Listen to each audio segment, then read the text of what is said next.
بسم اللہ الرحمن الرحیم الحمد للہ رب العالمین نحمده ونستعینه ونستغفره ونؤمن به ونتوکل علیہ ونعوذ باللہ من شرور انفسنا ومن سیئات اعمالنا من يهده اللہ فلا مضل له ومن يضلله فلا هادی له ونشهد أن لا إله إلا الله وحده لا شريك له ونشهد أن سيدنا ونبينا وحبيبنا ومولانا محمدا عبده ورسوله صلى الله تعالى عليه وعلى آله وأصحابه وأزواجه وذرياته وجميع أهل بيته وبارك وسلم تسليما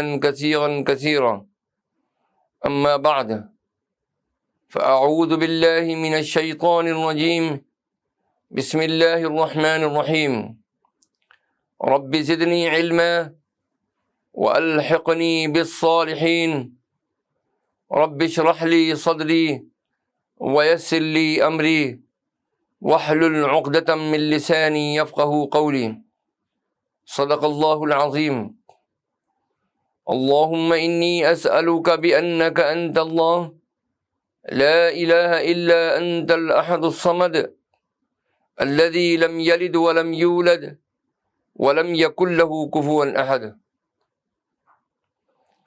بزرگان محترم، برادران عزیز، سلسلے کے مخلصین اور ہماری قابل احترام مائیں، بہنیں اور عزیز بچیاں، رمضان المبارک کے موقع پر خطابات کا جو سلسلہ جاری ہے، اس میں آج ہمارے خطاب کا موضوع ہے صدقہ و خیرات، اس کی فضیلت اور اہمیت۔ میرے عزیزوں اور دوستوں، اس سے قبل ہم نے سخاوت اور اللہ تعالیٰ کے راستے میں خرچ کرنے اور اللہ تعالیٰ کی رضا اور خوشنودی حاصل کرنے کے لیے سخاوت کس طرح ذریعہ بن سکتی ہے، اس پر ہم نے 2 قسطوں میں روشنی ڈالی تھی۔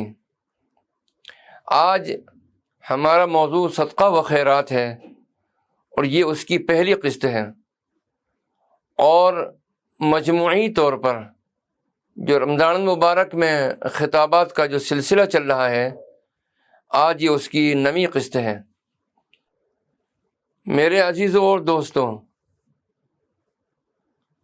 ہر مسلمان پر صدقہ کرنا ضروری ہے۔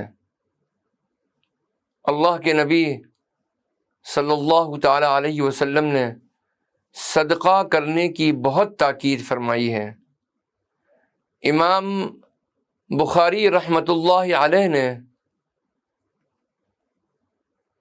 اپنی کتاب صحیح البخاری میں ایک خاص باب مختص کیا ہے اور اس کا نام رکھا ہے باب علی کل مسلم صدقۃ فمن لم یجد فلیعمل بالمعروف۔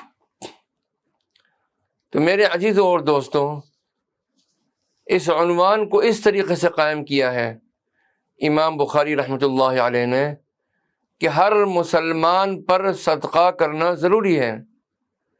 اگر کوئی چیز دینے کے لیے نہ ہو تو اس کے لیے اچھی بات پر عمل کرنا یا اچھی بات دوسرے کو بتلا دینا بھی خیرات ہے۔ امام بخاری رحمۃ اللہ علیہ فرماتے ہیں کہ ہم سے مسلم بن ابراہیم نے بیان کیا، کہا کہ ہم سے شعبہ نے بیان کیا، وہ کہتے ہیں کہ ہم سے سعید بن ابی بردہ نے بیان کیا، ان سے ان کے باپ ابو بردہ نے، ان کے دادا ابو موسیٰ اشعری سے کہ نبی کریم صلی اللہ تعالی علیہ وسلم نے فرمایا ہر مسلمان پر صدقہ کرنا ضروری ہے۔ لوگوں نے پوچھا کہ یا رسول اللہ اگر کسی کے پاس کچھ نہ ہو؟ آپ نے فرمایا پھر اپنے ہاتھ سے کچھ کما کر خود کو بھی نفع پہنچائے اور صدقہ بھی کرے۔ لوگوں نے کہا اگر اس کی طاقت نہ ہو؟ فرمایا کہ پھر کسی حاجت مند فریادی کی مدد کرے۔ لوگوں نے کہا اگر اس کی بھی سکت نہ ہو؟ تو آپ صلی اللہ علیہ وسلم نے فرمایا پھر اچھی بات پر عمل کرے اور بری باتوں سے باز رہے، دور رہے، اس کا یہی صدقہ ہے۔ اللہ سبحانہ و تعالی سورہ انفال کی آیت 3 اور 4 میں ارشاد فرماتے ہیں اعوذ باللہ من الشیطان الرجیم بسم اللہ الرحمن الرحیم الذین یقیمون الصلاة ومما رزقناہم ينفقون اولئک هم المؤمنون حقا۔ اللہ سبحانہ و تعالی ارشاد فرماتے ہیں جو نماز قائم رکھتے ہیں اور جو کچھ ہم نے انہیں دیا ہے اس میں سے خرچ کرتے ہیں۔ اس سے انفاق فی سبیل اللہ مراد ہے، یعنی وہ لوگ اللہ کے دین کے لیے خرچ کرتے ہیں۔ اولئک هم المؤمنون حقا، یہی لوگ ہیں جو حقیقی مؤمن ہیں۔ سورہ توبہ کی آیت 103 کے اندر اللہ سبحانہ و تعالی کا ارشاد گرامی ہے خذ من اموالہم صدقۃ تطہرہم وتزکیہم بہا وصلی علیہم ان صلاتک سکن لہم۔ اللہ سبحانہ و تعالی نے ارشاد فرمایا ان کے اموال میں سے صدقات قبول فرما لیجئے، اس صدقے کے ذریعے سے آپ صلی اللہ علیہ وسلم انہیں پاک کریں گے اور ان کا تزکیہ کریں گے۔ وصلی علیہم ان صلاتک سکن لہم، اور ان کے لیے دعا کیجیے، یقیناً آپ صلی اللہ علیہ وسلم کی دعا ان کے حق میں سکون بخش ہے۔ واللہ سمیع علیم، اور اللہ سبحانہ و تعالی سب کچھ سننے والا، جاننے والا ہے۔ الم یعلموا ان اللہ هو یقبل التوبۃ عن عبادہ ویأخذ الصدقات، کیا وہ نہیں جانتے کہ اللہ اپنے بندوں کی توبہ قبول فرماتا ہے اور ان کے صدقات کو قبولیت عطا فرماتا ہے؟ یعنی اللہ کے بندوں کو معلوم ہونا چاہیے کہ وہ التواب بھی ہے اور اپنے بندوں کے صدقات کو شرف قبولیت بھی بخشتا ہے۔ رسول پاک صلی اللہ تعالی علیہ وسلم نے صدقہ و خیرات وغیرہ کے مال کو اپنے لیے اور اپنی اولاد کے لیے حرام قرار دیا ہے، مگر اللہ سبحانہ و تعالی کا اپنے بندوں پر یہ خاص احسان ہے کہ وہ الغنی ہے، بے نیاز ہے، اسے کسی چیز کی ضرورت نہیں، مگر پھر بھی وہ اپنے بندوں سے ان کے نفقات و صدقات کو قبول فرماتا ہے۔ وَأَنَّ اللَّهَ هُوَ التَّوَّابُ الرَّحِيمُ، اور یہ کہ وہ بہت ہی توبہ قبول فرمانے والا، بہت رحم فرمانے والا ہے۔ مسند احمد میں ہے کہ رسول اللہ صلی اللہ تعالی علیہ وسلم جب کسی کے لیے دعا کرتے تو اسے اور اس کی اولاد کو اور اس کی اولاد کی اولاد کو پہنچتی تھی۔ پھر فرمایا کیا انہیں اتنا بھی علم نہیں کہ اللہ تعالی اپنے بندوں کی توبہ قبول فرمانے والا ہے اور وہی صدقات لیتا ہے، اس میں بندوں کو توبہ اور صدقے کی طرف بہت زیادہ رغبت دلائی گئی ہے۔ یہ دونوں چیزیں گناہوں کو دور کر دینے والی، انہیں معاف کرانے والی اور ان کو مٹا دینے والی ہیں۔ توبہ کرنے والوں کی توبہ اللہ سبحانہ و تعالی قبول فرماتا ہے، اور حلال کمائی سے صدقہ دینے والوں کا صدقہ اللہ تعالی دائیں ہاتھ میں لے کر صدقہ کرنے والے کے لیے اسے پالتا ہے، یہاں تک کہ ایک کھجور کو احد پہاڑ کے برابر کر دیتا ہے۔ چنانچہ ترمذی وغیرہ میں روایت ہے کہ رسول پاک صلی اللہ تعالی علیہ وسلم نے فرمایا، اللہ تعالی صدقہ قبول فرماتا ہے، اپنے دائیں ہاتھ میں اسے لیتا ہے، اور جس طرح تم اپنے آپ کو پالتے ہو اسی طرح اللہ تعالی اسے بڑھاتا رہتا ہے، یہاں تک کہ ایک ایک کھجور احد پہاڑ کے برابر ہو جاتی ہے۔ اس کی تصدیق اللہ عز و جل کی کتاب میں بھی موجود ہے۔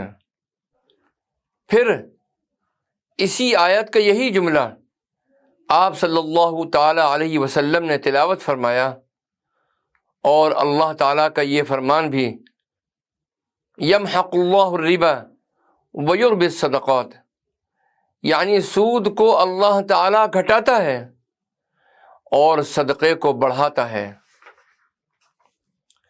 تو میرے عزیزوں اور دوستوں، سب سے پہلا حق صدقات و خیرات میں اپنے کمزور عزیز و اقارب اور رشتہ داروں کا ہے، لہذا اپنے عزیز و اقارب اور رشتہ داروں کو صدقہ دینا اور زکوٰۃ دینا افضل ہے۔ قال اللہ تعالی وآت ذی القربى حقہ والمسکین وابن السبیل ولا تبذر تبذیرا، یہ سورہ بنی اسرائیل کی آیت نمبر 26 ہے۔ اللہ سبحانہ و تعالی ارشاد فرماتے ہیں، اور قرابت دار کو اس کا حق دو، اور مسکین اور مسافر کو بھی، اور فضول خرچی سے مال نہ اڑا۔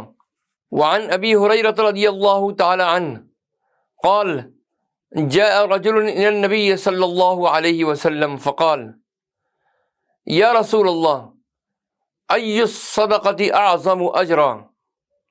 قال ان تصدق وانت صحیح شحیح تخشى الفقر وتأمل الغنى ولا تمهل حتى اذا بلغت الحلقوم قلت لفلان كذا ولفلان كذا وقد كان لفلان۔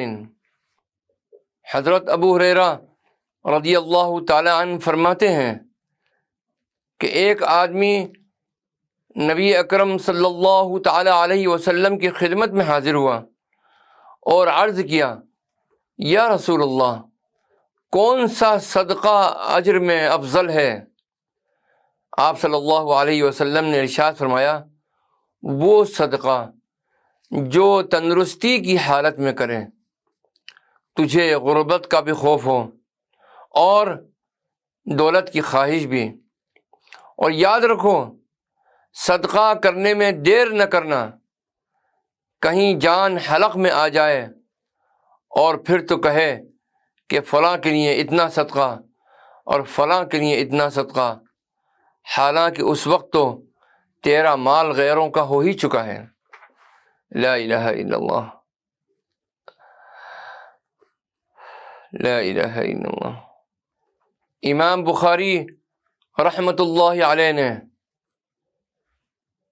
ایک باب مخصوص کیا ہے، باب التحریض علی الصدقہ والشفاعۃ فیہا، یعنی لوگوں کو صدقہ کرنے کی ترغیب دلانا اور اس کے لیے سفارش کرنا، اس سے متعلق احادیث کو آپ نے یہاں بیان فرمایا ہے۔ عن ابی موسیٰ الاشعری رضی اللہ تعالی عنہ قال كان رسول اللہ صلی اللہ علیہ وسلم اذا جاءه سائل او طلبت الیہ حاجہ قال اشفعوا تؤجروا ويقضي الله على لسان نبيه ما شاء۔ حضرت ابو موسیٰ اشعری رضی اللہ تعالی عنہ بیان کرتے ہیں کہ رسول اللہ صلی اللہ علیہ وسلم کے پاس اگر کوئی مانگنے والا آتا یا آپ کے سامنے کوئی حاجت پیش کی جاتی تو آپ صحابہ کرام رضوان اللہ تعالی علیہم اجمعین سے ارشاد فرماتے کہ تم سفارش کرو کہ اس کا ثواب پاؤ گے، اور اللہ پاک اپنے نبی کی زبان سے جو فیصلہ چاہے گا وہ دے گا۔ میرے عزیزوں اور دوستوں، یتیموں کو امداد کرنا اور صدقات و خیرات سے ان کی مدد کرنا اللہ کے نزدیک بہت پسندیدہ عمل ہے، اور حضور نبی کریم علیہ الصلاۃ والسلام نے امت مسلمہ کو اس طرف خوب متوجہ کیا ہے۔ معلوم ہوا کہ حاجت مندوں کی حاجت اور غرض پوری کر دینا یا ان کے لیے سعی اور سفارش کر دینا اللہ کے نزدیک بہت بڑے ثواب کا کام ہے۔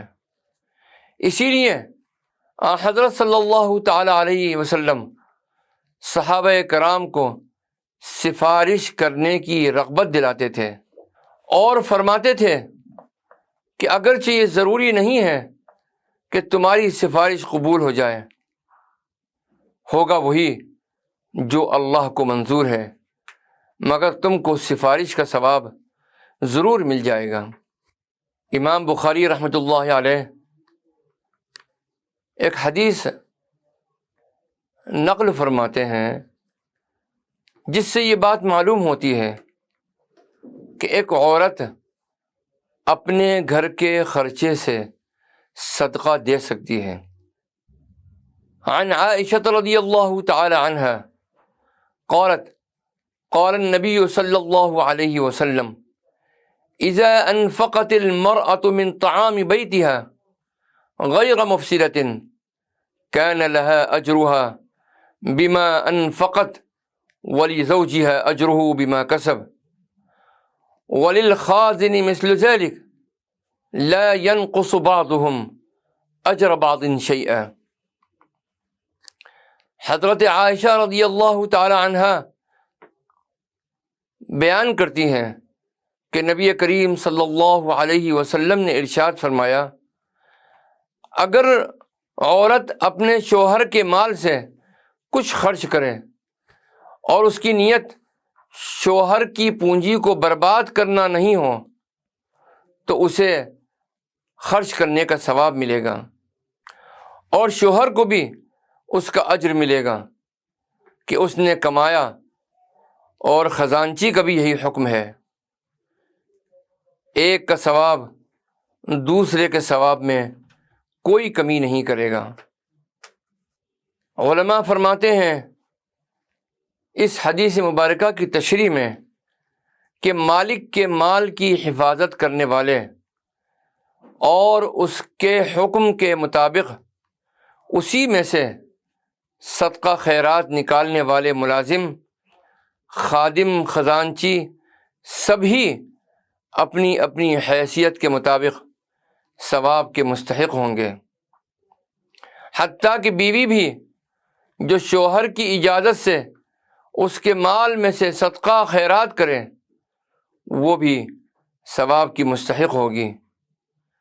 اس میں ایک طرح سے خرچ کرنے کی ترغیب ہے اور دیانت و امانت کی تعلیم اور تلقین بھی ہے۔ آیت شریفہ ہے لن تنالوا البر حتى تنفقوا مما تحبون کا ایک مفہوم یہ بھی ہے۔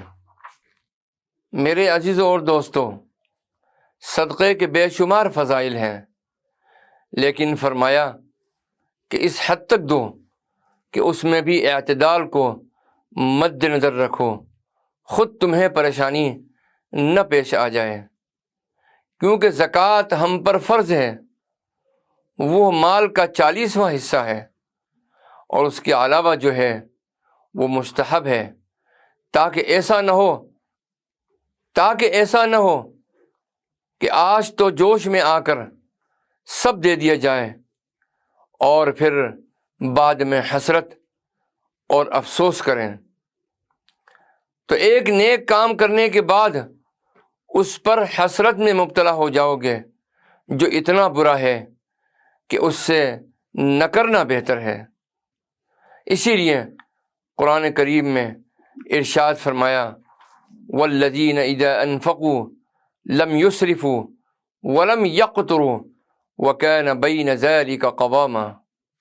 سورہ فرقان کے اندر آیت نمبر 67 میں اللہ سبحانہ و تعالی نے ارشاد فرمایا وہ لوگ کہ جب وہ خرچ کرتے ہیں تو نہ اسراف کرتے ہیں اور نہ بخل سے کام لیتے ہیں، بلکہ ان کا معاملہ اس کے بین بین معتدل ہوتا ہے۔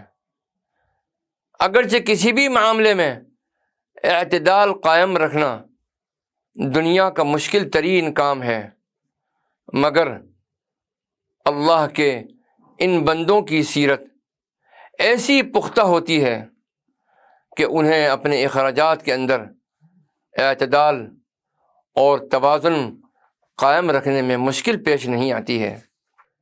فقد قال رسول اللہ صلی اللہ تعالی علیہ وسلم الید العلیٰ خیر من الید السفلی وابدأ بما تعول وخیر الصدقہ ما كان عن ظہر غنی ومن يستعفف يعفه اللہ ومن يستغنی یغنہ اللہ۔ امام بخاری رحمۃ اللہ علیہ کتاب الزکوٰۃ میں اس روایت کو نقل فرماتے ہیں۔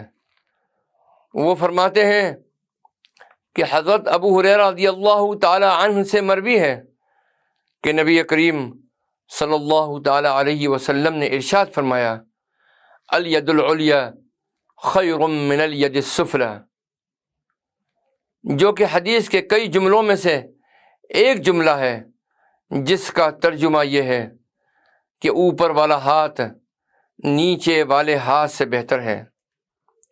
اوپر والے ہاتھ سے مراد دینے والا ہاتھ اور نیچے والے ہاتھ سے مراد لینے والا ہاتھ ہے۔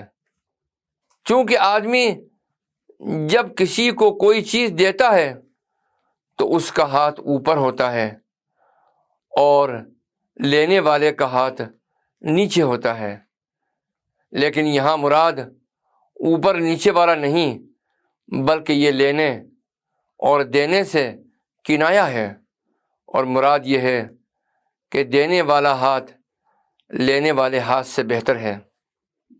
اللہ سبحانہ و تعالی سورہ بقرہ کی آیت 219 کے اندر ارشاد فرماتے ہیں وَيَسْأَلُونَكَ مَاذَا يُنْفِقُونَ۔ صدقہ کرنے کے بارے میں ایک سوال کیا جاتا ہے اور اس کا جواب بھی دیا جاتا ہے۔ تو قرآن کریم کی آیت میں یہ ارشاد ہے اور یہ آپ سے پوچھتے ہیں کہ اللہ کی راہ میں کتنا خرچ کریں،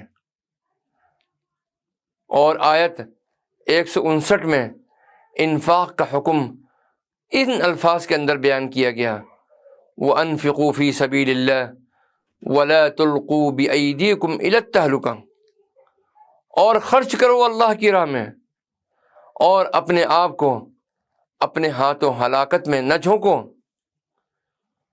تو سوال کیا گیا کہ کتنا خرچ کریں، ہمیں کچھ مقدار بتا دی جائے۔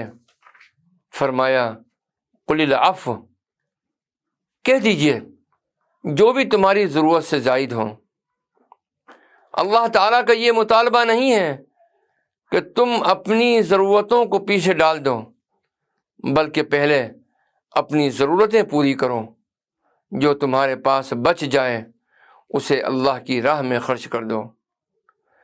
کمیونزم کے فلسفے میں ایک اصطلاح قدر زائد، سرپلس ویلو ہے جو کہ استعمال ہوتی ہے، اور یہ ہے العفو۔ جو تمہاری ضروریات سے زائد ہے، یہ سرپلس ویلو ہے، اسے اللہ کی راہ میں دے دو۔ اس کو بچا کر رکھنے کا مطلب یہ ہے کہ آپ اللہ پر بے اعتمادی کا اظہار کر رہے ہیں۔ اللہ تعالیٰ نے آج تو دے دیا ہے، کل نہیں دے گا، لیکن یہ کہ انسان کی ضرورتیں کیا ہیں، کتنی ہیں، اس کا اللہ نے کوئی پیمانہ مقرر نہیں کیا۔ اس کا تعلق باطنی روح سے ہے۔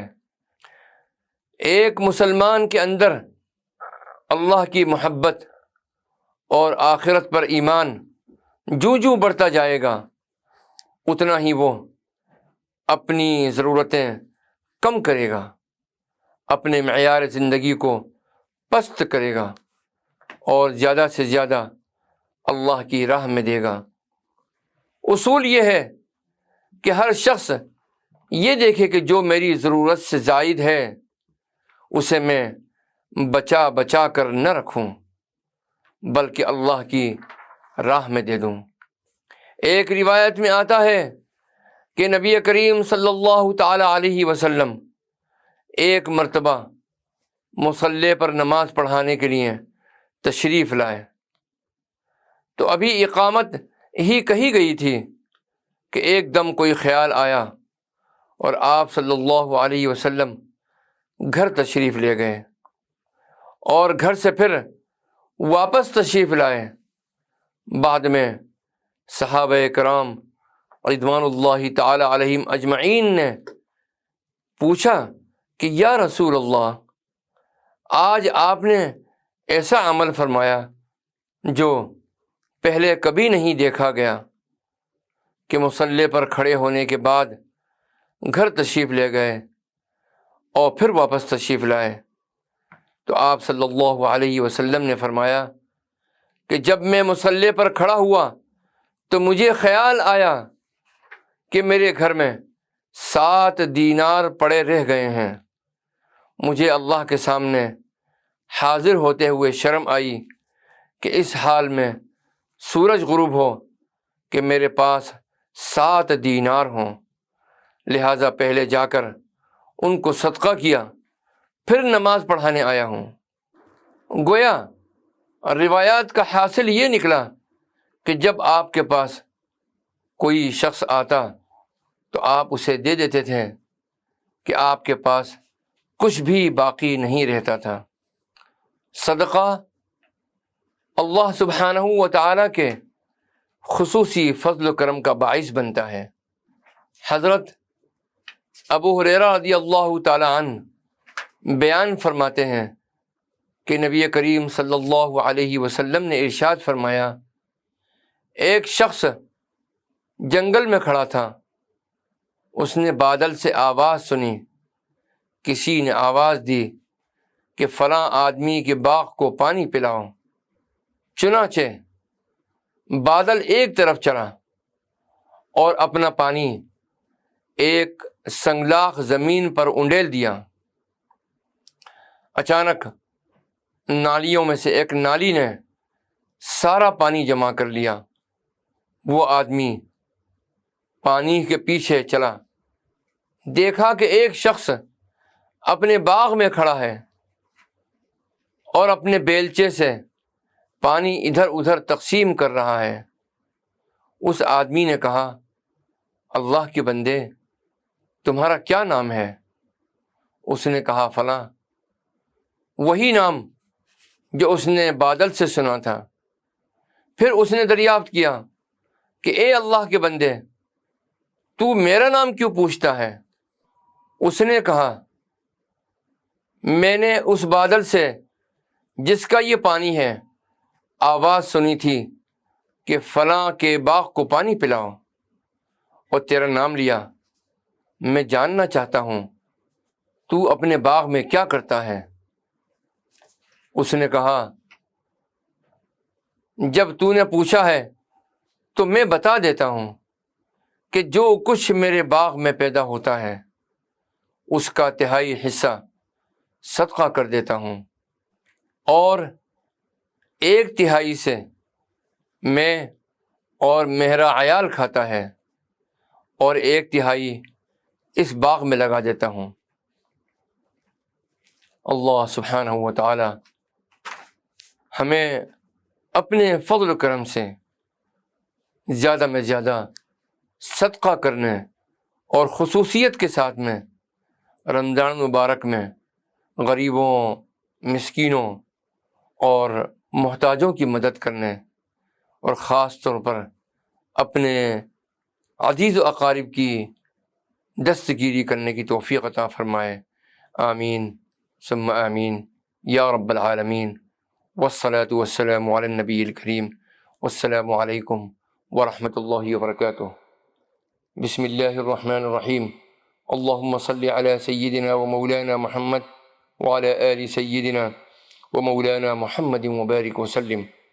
اللہم انت السلام ومنک السلام تبارکت یا ذا الجلال والاکرام۔ اللہم انا نعوذ بک من الجنون والجزام والبرص وسیء الاسقام۔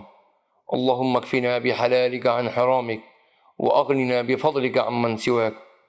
اللہم انا نعوذ بک من الہم والحزن والعجز والکسل والجبن والبخل وغلبۃ الدین وقہر الرجال۔ اللہم وفقنا لما تحب وترضى واجعل آخرتنا خیرا من الأولى۔ اللہم بک اصبحنا وبک امسینا وبک نحیا وبک نموت وإلیک النشور۔ ربنا تقبل منا انک انت السمیع العلیم وتب علینا انک انت التواب الرحیم۔ وصلی اللہ تعالی علی خیر خلقہ سیدنا محمد وعلی آلہ واصحابہ اجمعین برحمتک یا ارحم الراحمین۔